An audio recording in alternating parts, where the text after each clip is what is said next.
Beredar video yang memperlihatkan seorang pengendara motor terjebak di jalan yang baru dicor.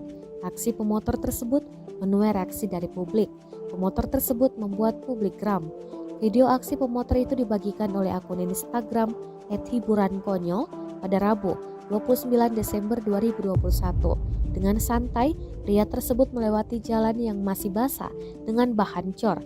Ia bahkan tak menghiraukan warga yang menyorakinya. Terlihat jalanan yang ia lewati masih dalam proses pengecoran. Bahkan, semen untuk membuat jalan tersebut masih basah. Netizen ramai berkomentar di kolom unggahan. Tak sedikit yang menyayangkan aksi pemotor tersebut. Ada pula yang berkomentar kocak, menyebut pria tersebut adalah pemilik kampung.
Terima kasih sudah nonton.